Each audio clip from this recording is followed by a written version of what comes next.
उन्होंने तो ईमेल करके मुझे यहाँ तक बोला कि अगर इस तरह के कंटेंट दोबारा मैं अपने यूट्यूब चैनल में डालूंगा तो शायद वो मेरा यूट्यूब चैनल भी पूरी तरह से ब्लॉक कर दे। नमस्कार, मैं हूं सुमित आजाद और आप देख रहे हैं ग्लोबी न्यूज़। डॉक्टर विश्वरूप रॉय चौधरी जी के बारे में मैंने कुछ वीडियोस बनाई थी। काफ़ी लोगों ने उनका साथ दिया, लेकिन वहीं पर बहुत सारे ऐसे लोग हैं जो उनका लगातार जो अपोज करने वाले हैं वो पर्सनली मुझे आकर के मैसेज कर रहे हैं, ईमेल्स कर रहे हैं, व्हाट्सएप पर लोग पूछ रहे हैं कि आखिरकार आप इतनी अंधाधुंध वीडियो या आपके तरह जो यूट्यूबर हैं इतनी सारी वीडियो क्यों बना रहे हैं। अब ये कमेंट देखिए आपकी स्क्रीन पे जो दिख रहा है, ये मेरी पिछली वीडियो के नीचे ही नीरज जी ने किया था। मैं इनकी बात को गलत नहीं कहता, इन्होंने जो भी कहा अपनी मर्ज़ी से सही कहा होगा। अब चूँकि इस चाहता मैं तो इसको डिलीट कर सकता था, मुझे पसंद नहीं आया या फिर मैं हटा सकता था, लेकिन सच की यही ताकत होती है कि यहाँ पर देखिए मैं सबके सामने इस कमेंट को दिखा भी रहा हूँ। इन्होंने कहा है कि देखिए यूट्यूब पर लगातार बहुत सारी वीडियो विश्वरूप चौधरी पर बनाई जा रही हैं।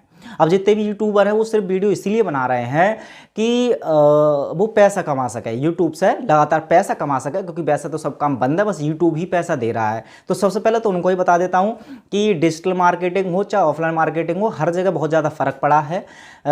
सच कुछ और ही है। तो पहली बात तो हालांकि डिटेल में अगर आप सर्च करेंगे तो सर्च कर लीजिएगा कि यूट्यूब आखिरकार कोरोना वायरस के चलते कितना पैसा किसको कितना दे रहा है। दूसरी बात, इन जैसे बहुत सारे लोग लगातार मुझसे पूछ रहे हैं कि आखिरकार आप उनके इतने पक्ष में क्यों बोलते हैं, क्यों सपोर्ट कर रहे हैं, सच क्या है आखिरकार। एक डॉक्टर परमजीत सिंह जी भी थे, उन्होंने उनके ऊपर वीडियो बनाई और लगातार उनको एक्सपोज किया। उनके अलावा भी बहुत सारे ऐसे लोग थे लगातार जो उनको गलतफहमी उनके खिलाफ भड़काए जा रहे हैं, और उनका ये कहना ये है कि आप डॉक्टर विश्वरूप चौधरी जी को ज़बरदस्ती हीरो बनाने में लगे हैं, उनका सच है ही नहीं। तो इस वीडियो में मैं बिल्कुल सच बताऊंगा, कुछ सच आपको पता चलेगा।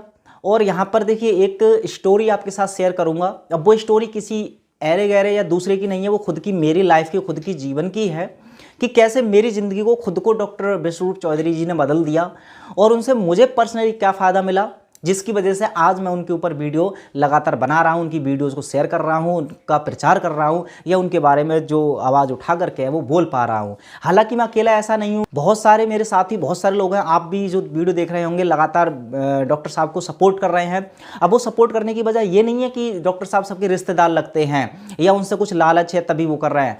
उनको सच में डॉक्टर साहब की वीडियोस है, उनके सजेशन से, उनकी एडवाइस से फ़ायदा मिला है, तभी वो लोग सपोर्ट कर रहे हैं। तो इस वीडियो को लगातार पूरी लास्ट तक देखते रहना। मैं लगातार एक कहानी के द्वारा पूरी कहानी समझाऊंगा। जिन लोगों को थोड़ा शक है या सच पता नहीं है या तो थोड़े गुमराह हो चुके हैं कि आखिरकार डॉक्टर साहब सही है गलत है या आखिरकार है क्या, कॉन्सेप्ट क्या है डॉक्टर साहब का, और नीरज जी और या इनके जैसे बहुत सारे लोग जो जानना चाह रहे हैं कि यूट्यूब पर आखिरकार इतने सारे लोग डॉक्टर विश्वरूप चौधरी जी के बारे में वीडियो क्यों बना रहे हैं, डॉक्टर साहब खुद क्यों नहीं बना रहे हैं, उनके लिए पहले ये वीडियो देख लीजिए, उसके बाद आपको मैं बताता हूँ कि आखिरकार ऐसा हो क्यों रहा है। यूट्यूब चैनल ने कोरोना वायरस पे मेरे दोनों वीडियोस को ब्लॉक कर दिया, डिलीट कर दिया। उनके अपने कारण होंगे, अपने गाइडलाइंस होंगे, अपनी मजबूरियां होंगी। उन्होंने तो ईमेल करके मुझे यहाँ तक बोला कि अगर इस तरह के कंटेंट दोबारा मैं अपने यूट्यूब चैनल में डालूंगा तो शायद वो मेरा यूट्यूब चैनल भी पूरी तरह से ब्लॉक कर दे। तो बात सिंपल सी है। देखिए डॉक्टर साहब के यहाँ पर दो वीडियोज कम्युनिटी स्ट्राइक की वजह से हटा दिए गए हैं, तो अब डॉक्टर साहब तो लगातार चाहें भी तो यूट्यूब पर वीडियो अपलोड नहीं कर सकते। अब उनकी बात गलत होती तो इसको दबाया जा सकता था, लेकिन सच है, इस वजह से मैं हूं चाहे कोई और भी हो, वो लगातार वीडियो उन पर बना रहे हैं। तो चलिए आपको एक सच्ची घटना से रूबरू कराता हूं और अपनी खुद की पर्सनल अनुभव बताता हूं कि डॉक्टर विश्वरूप चौधरी किस तरह से लोगों की ज़िंदगी बदल रहे हैं। उनमें से एक मैं भी हूं। ये बात है देखिए 2014 की, बहुत ध्यान समझना, पूरी स्टोरी बता रहा हूं, इससे आपको पता चल जाएगा कि कैसे अंग्रेजी दवाओं से इंसान खोखले हो जाते हैं, क्या घाटा रहता है अंग्रेजी दवाओं का और क्या फ़ायदा रहता है आयुर्वेदिक इलाज का। पूरी कहानी एक ही कहानी से समझ में आ जाएगा, तो बहुत ही ज़्यादा जरूरी और बहुत ही ज़्यादा इंटरेस्टिंग स्टोरी है, बहुत ध्यान समझो। 2014 मैंने पॉलिटेक्निक करने के बाद मेरी जॉब लग गई थी जॉन डियर नाम की कंपनी में। तो अब उस समय बिल्कुल स्वस्थ था मैं, मतलब जब जॉब के बाद गया था तो वहाँ पर जो भी मेरी लाइफस्टाइल थी काफ़ी ठीक ठाक थी, अच्छा खासा खाते पीते थे, खुद कमाते थे। अब हुआ क्या था कि उसी दौरान मुझे टाइफाइड बुखार बना। अब टाइफाइड बुखार नॉर्मली बन जाता है। अब बुखार बना कैसे, टेस्ट कराया, बुखार आया था, फिर टेस्ट कराया तो टाइफाइड बुखार था। अब वो क्या हुआ, मैंने दवाई खाई 7-8 दिन, सही हो गया, फिर 3 दिन बाद फिर से टाइफाइड आ गया। टाइफाइड ने कुछ इस तरह से कंटिन्यू प्रोसेस रखा कि दवाई खा लेता था तो ठीक, वरना फिर से टाइफाइड। अब भैया एक बार हो गया, 2 बार हो गया, लगातार 3 महीने। ये 2015 में कहानी पहुंच चुकी थी, 2014 से 2015 मार्च तक हुआ क्या था कि मेरे पास लगातार और कोई प्रॉब्लम नहीं थी, मुझे भूख नहीं लगती थी और टाइफाइड नाम का बुखार हमेशा रहता था।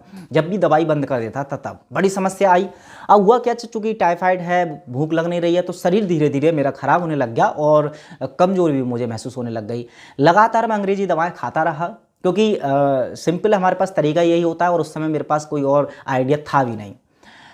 डॉक्टर साहब ने कहा बिल्कुल ठीक हो जाओगे, टेंशन ना लो, टेंशन ना लो। उनकी टेंशन ना लेने के चक्कर में लगभग 1 साल बीत गया और ये समस्या लगातार बनती रही। जब हालत ज़्यादा बिगड़े, जब शरीर बहुत ज़्यादा कमज़ोर हो गया, तब मैंने अलग अलग तरह के टेस्ट कराए। तो अब कहानी पहुँच गई 2016 में। अब 2016 की बात है कि अब भैया मैं परेशान ज़्यादा होने लग गया। अब चूंकि तबीयत 1 या 2 या 7 दिन के लिए ख़राब नहीं होती थी, लगातार 1-1, 1.5 महीने तक होता क्या था कि कोई भी उल्टी, दर्द बर्द कुछ भी कहीं पे नहीं था। लेकिन मेरा जो सच में कारण था बीमार होने का वो यही था कि मुझे हमेशा बुखार रहता था शरीर में, और ना ही कोई खांसी जुकाम, कुछ भी किसी तरह की कोई प्रॉब्लम नहीं थी, बस बुखार रहता था। जांच कराता तो टाइफाइड निकलता था उसे। तो हालत इतनी बुरी हो गई थी कि कंपनी में लगातार मैं काम भी ढंग से नहीं कर पा रहा था। अब मैंने 1-2 महीने की मेडिकल लीव भी ले ली, उसके बाद अपना इलाज कराया। तो अब यहाँ पर यूपी में मैं रहता हूँ, तो यहाँ पर एक डॉक्टर साहब से मैंने सलाह ली। उन्होंने कहा कि एक्चुअली में आपको क्या है कि आपकी जो प्रॉब्लम है टाइफाइड की, आपके शरीर के अंदर इन्फेक्शन है, कौन सा है क्या है कुछ भी डिटेल में नहीं बताया। फिर भी उन्होंने कहा कि ऐसा है, इन्फेक्शन 3 महीने का आपको लगातार कोर्स करना पड़ेगा, लगातार दवाई खानी पड़ेगी, तो अब इलाज कराना है तो कुछ ना कुछ तो करना पड़ेगा। मैंने कहा ठीक है। आप यकीन नहीं करोगे, 3 महीने मैंने एक मोटी सी गोली आती थी, इतनी मोटी सी गोली, अंग्रेजी दवाई थी हालांकि वो, तो सुबह बिना कुछ खाए बिल्कुल खाली पेट खानी पड़ती थी, लाल कलर की जैसी भी होती थी। उसके बाद 3 टाइम और गोली। अब इतनी गर्म दवाई होती हैं कि मैं खाता था, इतना पसीना आता था बिकट करके, और बुखार फिर भी कंटिन्यू रहता था। तो अब इन दवाओं को खाया मैंने, 3 महीने लगातार खाया। दवाई के बहाने मुझे भूख भी लगने लग गई, मैंने खाना पीना भी स्टार्ट कर दिया और मुझे लगा कि अरे बहुत बढ़िया फ़ायदा हो गया, और मैं 3 महीने का अंतर करने लग गया और ज़बरदस्ती में 3 महीने फिर वो दवाई खा रहा था। अब आफ्टर 3 मंथ जैसे ही मैंने दवाई छोड़ी, 15 दिन बाद फिर वही सिचुएशन जो 3 महीने पहले थी। स्थिति इतनी गंभीर हो गई अब तक तो कि कंपनी सबसे पहले मुझे छोड़नी पड़ी, क्योंकि घर वालों ने अलाउड ही नहीं किया कि भैया बीमार रहते इतना तो कमाते नहीं हो, इतना तुम्हारे शरीर के ऊपर उठ रहा है, अब घर रह करके तुम परहेज करो, सब कुछ करो, दवाई खाओ। अब 3 महीने बाद फिर मैंने लगातार बड़े बड़े डॉक्टरों से भी इलाज कराया, फिर मैंने फिर से जाँच कराई। तो किसी को डॉक्टर को समझ में नहीं आ पा रहा था कि एक्चुअली में है क्या यार, बुखार तो सबको आता है लेकिन इनका बुखार नहीं जा रहा है और इनको भूख नहीं लग रही है, समस्या कहाँ है, लीवर भी में को तो कोई दिक्कत नहीं है, कहाँ क्या प्रॉब्लम है। तो उन्होंने क्या कराया था कि मेरा एक्सरा वैक्सरा कराया, लोगों को लगा कहीं टीबी वीवी की कोई दिक्कत तो नहीं है, एक्सरा बिल्कुल सही, कोई प्रॉब्लम नहीं है। अल्ट्रासाउंड कराया उस समय, तो उस समय अल्ट्रासाउंड में भी कोई दिक्कत नहीं है। अब हुआ क्या था कि किसी डॉक्टर को, एक डॉक्टर थे, उनमें उनको कुछ लगा होगा, उन्होंने कहा कि आपका ना यहाँ पर ये जो हैंड होता है, यहाँ पर एक इंजेक्शन लगाया, इसको मोन्टेक्स टेस्ट बोलते हैं, मोन्टेक्स टेस्ट। तो ये टेस्ट कराया था कि यहाँ पे सुई लगाई थी और यहाँ पे कुछ दवाई डाली थी। अब वो देख रहे थे कि वो काला पड़ेगा ना पड़ेगा, तो यहाँ पर ये शायद आपको दिख रहा होगा दवान, तो यहाँ पर मोन्टेक्स टेस्ट मेरा हुआ और वो पॉजिटिव था। तो एक डॉक्टर साहब ने कहा कि ऐसा है, ये जो है ये टीबी है। मैंने कहा टीबी, हमें तो कभी खांसी नहीं हुई, फेफड़े में कोई दिक्कत नहीं हुई, ये टीबी कैसे हो सकती है। तो सिंपल सी बात है कि कोई लॉजिक ही समझ में आ रहा था। फिर डॉक्टर साहब ने कहा ऐसा है, टीबी एक तरह की नहीं होती है, टीबी अलग तरह की होती हैं, ये आपके ब्लड में टीबी है, ब्लड की खून की टीबी है ये। मैंने कहा चलो ठीक है, हो सकता है ऐसा हो। तो मैंने इलाज बताइए। अब इलाज उन्होंने कहा कि ऐसा है, देखो टीबी का इलाज एक 3 महीने का होता है, 6 महीने का होता है, 9 महीने का होता है। मैंने कहा 3 महीने वाला तो मैंने पूरा कोर्स कर लिया, हो सकता है उन्होंने इसी का इलाज कराया हो। उन्होंने कहा ठीक है, देखो उसका तो कोई मतलब नहीं, लेकिन आपको 6 महीने का कोर्स ये पूरा करना पड़ेगा। अब अंग्रेजी दवाएं लगातार 6 महीने, मैं चाह रहा था कि कोई और तरीका निकल जाए, कोई और अल्टरनेटिव, लेकिन अब जान चूँकि अटकी हुई थी बिल्कुल, तो घर वालों का भी प्रेशर था कि भाई इलाज तो कराना पड़ेगा। तो आप यकीन नहीं करोगे, 6 महीने का भी पूरा कोर्स मैंने, बीच में 1-2 दिन का हो गया होगा गैप, लेकिन 6 महीने मैंने लगातार दवाई खाई और 6 महीने बाद इस बार तो 6 महीने के दौरान भी कोई अंतर नहीं हुआ था, तो शायद 6 महीने हो नहीं पाए थे, 5वां महीने चल रहा था, तभी मैंने फिर से जांच कराई थी। और इस बार एक और डॉक्टर थे, काफ़ी फेमस डॉक्टर हैं हमारे एरिया के, तो उसके पास गया, उन्होंने एक अल्ट्रासाउंड कराया और मॉन्टेक्स टेस्ट में रिपोर्ट दिखाई थी मैंने कि ये जो है जांच मेरी पॉजिटिव आई थी। उन्होंने फिर से कराया मॉन्टेक्स टेस्ट, वो फिर से पॉजिटिव आया, और उन्होंने इस बार अल्ट्रासाउंड कराया। और इस बार तो ऐसा मान चल लो कि जो उन्होंने खबर सुनाई, वो खबर सुन करके तो भैया हमारे घर वाले भी जो मेरे साथ गए थे, उनके पैरों के नीचे भी ज़मीन खिसक गई और हमारे भी। उन्होंने क्या करा, एक अल्ट्रासाउंड हमने कराया एक्चुअली में।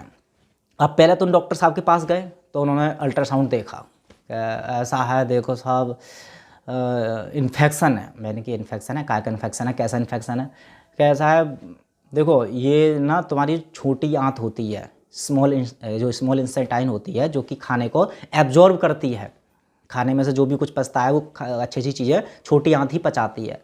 तो उसमें ना ऐसा है कि गांठें आई हैं। मैंने कहा गांठें आई हैं, अच्छा। कह रहा आपको दर्द होता होगा। मैंने कि बिल्कुल दर्द, और सच बता रहा हूँ बिल्कुल दर्द ही नहीं हुआ था मुझे आज तक, और आज तक भी दर्द नहीं होता है मुझे उसकी वजह से, तो कभी दर्द नहीं हुआ था। कि अच्छा हाँ हो सकता है दर्द ना हुआ हो, लेकिन वो गांठ है, हो सकता है अभी छोटी हो, बाद में हो सकता है बढ़ जाए, लेकिन इससे देखो तकलीफ ही रहती है कि आपको भूख नहीं लगती है, आपको दर्द होता है, आपको बुखार रहता है। मैंने कहा बुखार रहता है और भूख भी ना लगती है, लेकिन दर्द तो खैर नहीं होता है। तो कहा हाँ हाँ बिल्कुल। अब लेकिन समस्या ये है कि आप एक काम करो, किसी और अच्छे डॉक्टर को दिखाओ। वो डॉक्टर खुद कह रहा है कि एक अच्छे और डॉक्टर को दिखाओ। उसका मतलब उसने मुझे फेल कर दिया कि भैया इनको हम तो इलाज नहीं करा सकते। अब मैंने पूछा, मैंने कि ऐसा है, फिर बताओ तो जैसे क्यों नहीं आप इलाज कर सकते, और कुछ तो समझ में आ रहा होगा कि ये क्या इलाज है, कैसा मसला है। कि ऐसा है, इसमें कन्फ्यूज़न है कि ये जो गांठें हैं या तो देखो टीबी की हो सकती हैं, आंतों की टीबी से बोलते हैं, या फिर ये कैंसर की गांठें भी हो सकती हैं। अब जैसे भैया उन्होंने कैंसर का नाम लिया, बस मन तो ऐसा कर रहा था कि मैं डॉक्टर साहब से पूछ लूँ, तो अब इतना बता दिया तो ये भी बता दो कितने दिन और बचे हैं मेरे पास। मतलब उन्होंने पूरी तरह से इतना डरा दिया कि बस कुछ पूछो मत। हम तुरंत लेकर के भागे और एक बड़े शहर में, हॉस्पिटल का डॉक्टर का नाम इसलिए यहाँ पर नहीं बता रहा हूँ क्योंकि ये पर्सनली होगा, लेकिन अच्छे अच्छे डॉक्टरों के पास हम गए। अब जब अच्छे हॉस्पिटल में फिर से पहुँचे, उन्होंने चेकअप कराया, उन्होंने मुझसे सिम्टम्स पूछे क्या क्या आपके पास इस समय परेशानी होती है। तो उन्होंने कहा कि बिल्कुल भी टेंशन मत लीजिए, ये बात ऐसी है कि देखिए ये कैंसर तो फिर कुछ नहीं है, ये टीबी की गांठ है और ये आंतों की टीबी होती है। आप एक काम कीजिए, लगातार कोर्स कीजिए। मैंने कि कितने महीने का? कह रहा कोर्स है भाई साहब 9 महीने का।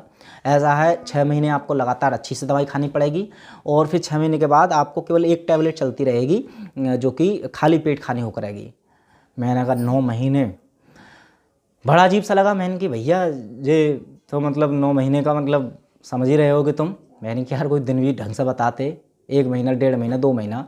आप देखिए 6 महीने और 3 महीने का ऑलरेडी कोर्स कर चुका था, 9 महीने का और तैयार था। और ये सारा प्रोसेस आप यकीन नहीं करोगे कि कोई भी इंसान करते समय बहुत घबरा जाएगा, लेकिन मैं भी घबराना चाहता था या घबरा जाता, लेकिन लगातार देखिए बात वही पड़ती है कि जब इंसान उस पर बीतती है तो वही जानता है। अब आप भी लोग सोच रहे होंगे यार बड़ा पागल इंसान थे, इतना जो है कैसे दवाई खा लेंगे और कैसे बच जाएंगे इतनी गंभीर बीमारी। समस्या ये होती है कि देखिए कोई बीमारी अगर पकड़ में आ जाती है, उसका सही इलाज हो जाता है तो उसमें हो सकता है कि अंग्रेजी दवाई भी काम कर जाती है, लेकिन लोगों को जब समझ में ही नहीं आता कि बीमारी क्या है और गलत आप दवा खा रहे हैं तो वो गलत हो जाता है। वही मेरे साथ हो रहा था कि लगातार दवाई में किसी चीज़ और ही खाता था। कोई बता देता था पी लिया तो पी लिया की दवाई, कभी कुछ कभी कुछ। अंग्रेज़ी दवाओं ने मेरी ज़िंदगी कर दी थी झंड। अब उन 9 महीने के बाद मैंने अल्ट्रासाउंड कराया, तो अब समस्या क्या थी कि इस बार बुखार तो निबट गया, बुखार भी नहीं आता था, भूख भी अच्छी लगने लग गई। लेकिन दवाई खाने के दौरान ये तो होता ही था कि मेरी सब कुछ सही था।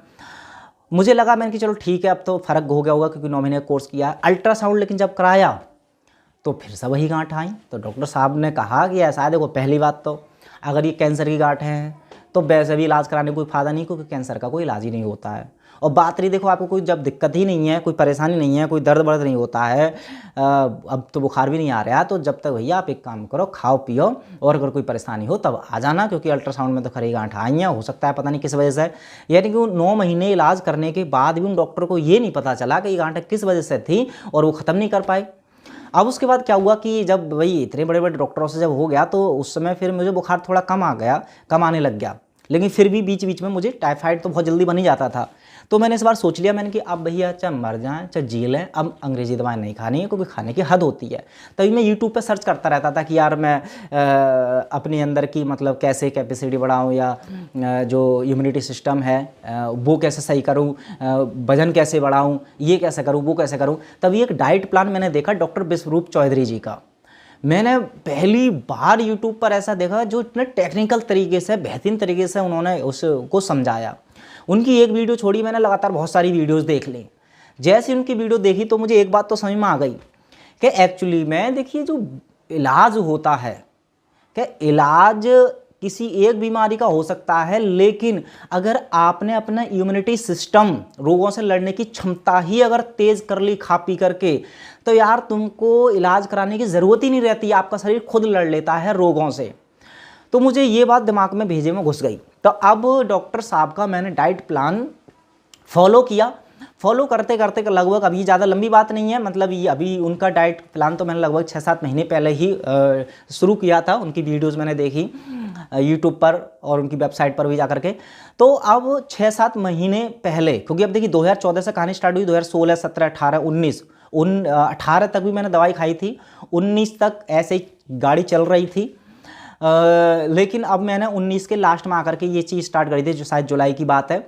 तो मैंने जुलाई 2019 से मैंने डॉक्टर बिस्वरूप चौधरी जी का जो डाइट प्लान फॉलो किया। तो शुरुआत में कोई मुझे ऐसा नहीं लगा कि हाँ एकदम से फ़र्क हो जाएगा, लेकिन धीरे धीरे जैसे उनको फॉलो अच्छे से किया तो एक चीज़ तो मैंने मान ली कि देखिए शरीर आपके सामने दिख रहा होगा कि इतना मोटा ताजी, तो हालांकि मैं फिर भी नहीं हूँ। बट अगर बीमारी की बात करूँ तो जो बंदा हर तीसरे महीने या दूसरे महीने उसको टाइफाइड हो जाता था, हर रोज़ बीमार हो जाता था, वो इंसान 7वां महीना ये चल रहा होगा, 7वां या 8वां महीना, अभी तक बुखार तक नहीं हुआ है। जुकाम खांसी होती है, बस गर्म पानी पी लेता हूँ, बाकी की चीज़ों में मैं सलाद वलाद की कोशिश ज़्यादा करता हूँ, कच्ची सब्जियाँ ज़्यादा खा लेता हूँ, जैसे कि गाजर रही, खीरा रहा वगैरह वगैरह, जो कि मतलब डॉक्टर बिस्वरूप चौधरी के अकॉर्डिंग जो भी फल फ्रूट की एडवाइस देते हैं मैं उसी के हिसाब से कोशिश करता हूँ कि मैं खा लूँ। और उसी की वजह है कि आज की डेट में भैया मुझे तो लगता है कि ऐसे ही मैं फॉलो करता रहा तो मुझे तो अंग्रेज़ी दवाओं से मुक्ति मिल चुकी है। और ये जो अंग्रेज़ी दवाओं से मुक्ति मिली है वो डॉक्टर बिस्वरूप चौधरी की वजह से ही मिली है। इस वजह से मैं जैसा भी हूँ, चाहे मोटा हूँ पतला हूँ, लेकिन बीमार नहीं हूँ, और ना ही मुझे लगातार 6-7 महीने से कोई इस तरह की बीमारी हुई है कि मुझे डॉक्टर के पास जाकर के 4-5 दिन की मेडिसिन लेनी पड़ी हो। कोई टाइफाइड नहीं हुआ, कोई अंदर गांठा वांठा कोई दिक्कत नहीं है, भूख प्यास भी उतनी लग जाती है जितनी नॉर्मली नहीं लगती थी। अब हालांकि अभी भी मैं लगातार चूँकि खाने पीने पर ज़्यादा ध्यान दे रहा हूँ, तो अब मैं ये कोशिश कर रहा हूँ कि धीरे धीरे और अपनी भूख को या डाइट को बढ़ाऊँ। तो कुल मिलाकर के ये है कि बीमारियों से लड़ने की जो क्षमता होती है, इम्यूनिटी सिस्टम, उस पर जिसने ध्यान दे लिया वो ना तो किसी डॉक्टर के पास जाने की ज़रूरत, ना ही उल्टी सीधी अंग्रेजी दवाएं खाने की ज़रूरत। और ये एक्सपेरिमेंट मैंने जब खुद अपने जीवन पे देखा, इसलिए मैं इस बात को कह सकता हूँ। और डॉक्टर बिस्वरूप चौधरी सिर्फ और सिर्फ यही बात कहते हैं, वो प्राकृतिक उपचार को प्राथमिकता देते हैं क्योंकि इसके कोई साइड इफ़ेक्ट नहीं होते। अब जो मेरे साथ हुआ, अब एक बात बताओ कि अब मैंने अंग्रेजी दवाओं का इलाज नहीं किया, गांठ है अभी भी है मेरे आंतों में, फिर भी कोई दिक्कत अब क्यों नहीं हो रही? क्यों टाइफाइड नहीं बन रहा बार बार? क्यों मुझे बार बार बुखार नहीं आ रहा? क्यों भूख कम नहीं हो रही? तो चीज़ें, कुछ बीमारी ऐसी होती हैं शरीर में होती हैं, लेकिन बीमारियों की शुरुआत कुछ यहाँ से होती है। अगर आपके दिमाग में बीमारी बस गई तो समझ लो आप सच में ही बीमार हो जाएंगे। लेकिन डॉक्टर बिस्वरूप चौधरी का जब भी आप वीडियो देखेंगे तो हमेशा आपको एनर्जी, पॉजिटिव थॉट मिलता है, और उनकी वीडियो देख करके आप यहाँ से अगर बीमार हो तो आप बिल्कुल ठीक हो जाते हैं। और जब आप यहाँ से स्वस्थ रहेंगे तो शरीर भी आपका स्वस्थ रहेगा। तो इसी तरह की कहानी अलग अलग लोगों से भी जुड़ी है। अगर आपकी ज़िंदगी से भी इस तरह की कोई स्टोरी जुड़ी है, तो या फिर डॉक्टर बिस्वरूप चौधरी जी की वजह से कोई भी ज़िंदगी में परिवर्तन आया है, आपको अगर उनकी एडवाइस ने फ़ायदा दिलाया है, तो आप कमेंट बॉक्स में लिखिए, या फिर आप खुद की वीडियो बना करके मुझे ईमेल कर सकते हैं इस नंबर पर, या फिर व्हाट्सअप कर सकते हैं। हम अपने चैनल पर आपकी वीडियो को प्रसारित करेंगे और साथ दीजिए सच का। बाकी का देखिए बात है बहुत सारी है उनके बारे में कहना, लेकिन वीडियो चूँकि ऑलरेडी लंबी हो चुकी है, जो दिल की बात कहनी थी वो मैंने कह दी। बस इसीलिए मैं साथ दे रहा हूँ डॉक्टर बिस्वरूप चौधरी का, क्योंकि उन्होंने जो बताया है, जो बताते हैं वो सच बताते हैं, सच का साथ देने में कोई भी घाटा नहीं है, चाहे दुनिया आपसे कुछ भी कहता रहे। तो आपसे भी अनुरोध है कि उनके बारे में जो उड़ाई जा रही अफवाहें उन पर ध्यान न दें। मिलते हैं अगली वीडियो में, तब तक अपना ख्याल रखें। जय हिंद।